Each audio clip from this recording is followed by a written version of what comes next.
আলাইকুম। আজকে যে বিষয়টা নিয়ে আলোচনা করবো সেটা হচ্ছে ট্র্যাপিজিয়াম।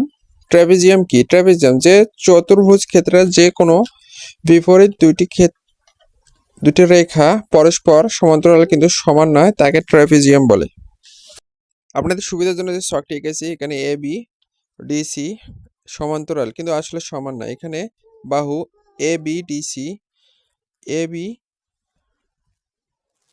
এডি ডিসি বিসি, এটা হচ্ছে ট্র্যাপিজিয়াম।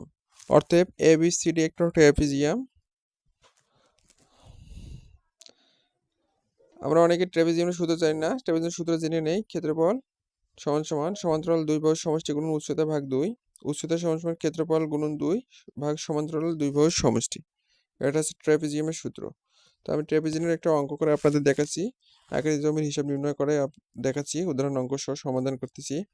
দেখুন, ট্র্যাপিজিয়াম আকৃতির জমির সমান্তরাল দুই বাহুর সমষ্টি 720 ফুট, উচ্চতা 130 ফুট হলে উহাতে কত শতাংশ জমি আছে? সমাধান করব। এখন আপনারা দেখেন, সমাধান হচ্ছে এখানে দেখা যাচ্ছে ট্র্যাপিজিয়ামের যে ছকটি এঁকেছে, এখানে এ বি ডিসি সমান্তরাল কিন্তু সমান নয়। আসলে এখানে কত শতাংশ জমি আছে, যে এখানে উচ্চতা আমরা নিয়েছি 130 ফুট, দেওয়া আছে এ বি প্লাস ডিসি সমান সমান 720 ফুট, উচ্চতা বিও সমান সমান 130 ফুট।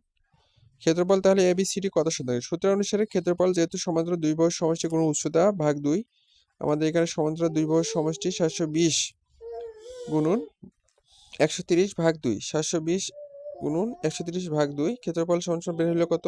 46,800 বর্গফুট। তাহলে আমরা জানি 435.6 বর্গফুট সমান সমান 1%, 1 বর্গফুট সমান সমান এত।